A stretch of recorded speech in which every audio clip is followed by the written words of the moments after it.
It all started with a simple question.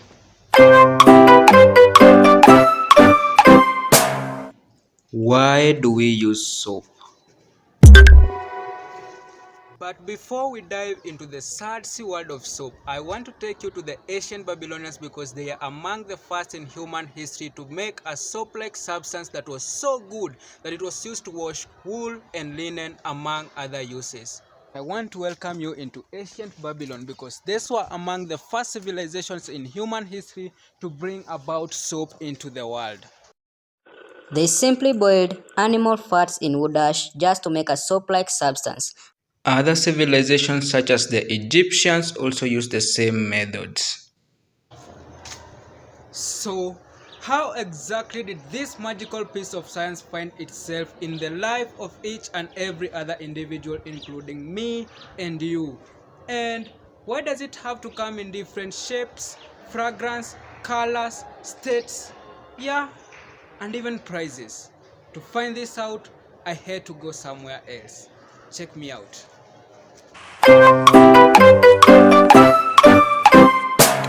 I am here at Marymount School Laboratory, and what I'm trying to do is to make some soap using cooking oil and sodium hydroxide, or what they call lye.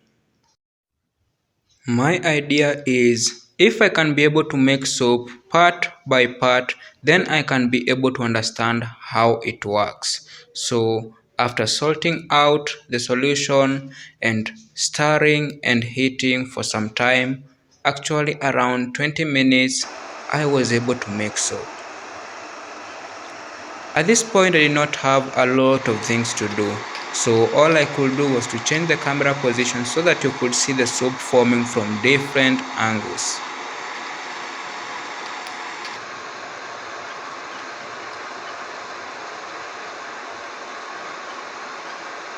I've never been this patient before. Thanks a lot to Marymount School for allowing me to record my video in their laboratory.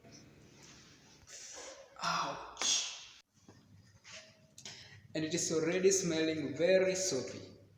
You want to feel it? Here.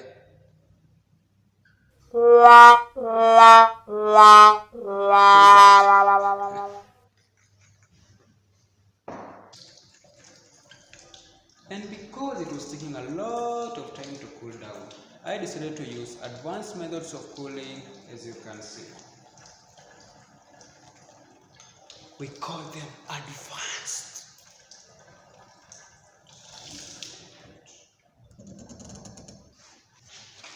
It is now time for filtering. You take your filter paper, you fold into two, and then you fold into four, and then you open it up like that to form a very nice cone. See that? Then you take your funnel, you take your filter funnel and a test tube. You place the filter paper on top of the filter funnel. Then you take your mixture. Yeah, I am stirring it to ensure that I'll not have any residue in the evaporating dish, and then I carefully pour it out. Yep, so let's wait for the magic of filtration to happen.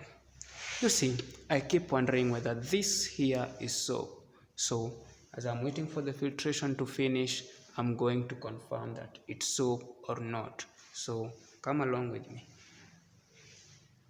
So, what is the best way to know whether soap is soap? Well, texture, smell, and lather. Let's see. Wow. I can see that it's very hard, but again, when I squeeze my hands together and rub, it feels as if it is melting away, just as soap feels.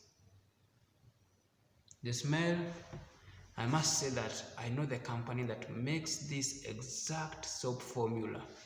I can identify that smell.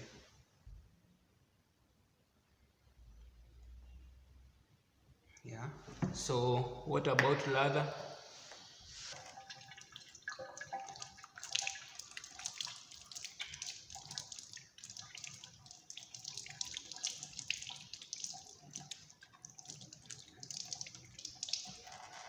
I'm very clean. A mighty hearty clap for Mr. Stanley for creating so by himself.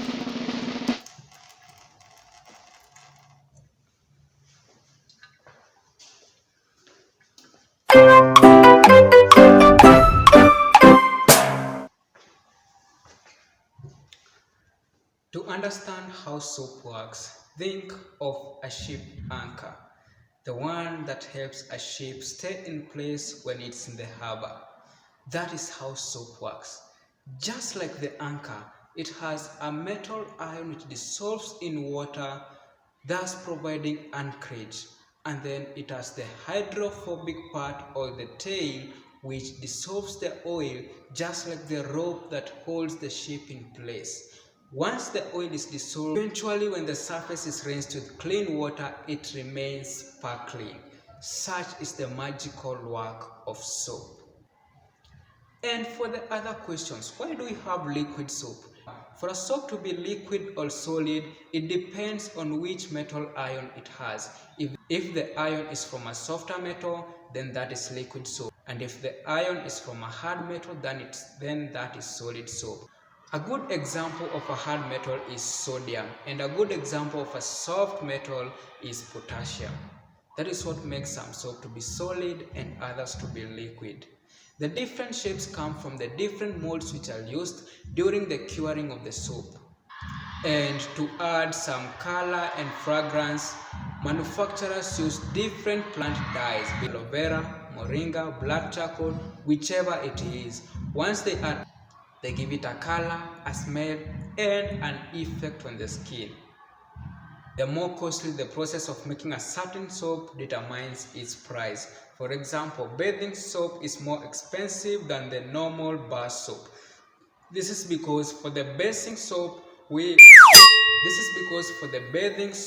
we have added dyes, colors, fragrance. We have added dyes for colors, fragrance, and effect. This is because for the bathing soap we have added some dyes for colors, fragrance, and effects on the skin, thus making the process expensive. Furthermore, you may find out that the metal being used in that soap is not sodium but another soap.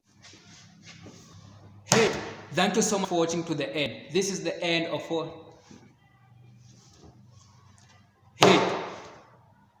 That marks the end of this soapy business. Thank you so much for watching to the end, and if you haven't subscribed to this channel, please consider subscribing, hit the like button, and most important, stay tuned because in our next video I'm going to try and make some soap using some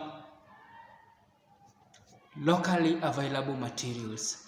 I'm not sure if I'll find some. Hey, if you have any idea, please leave a comment below. Bye.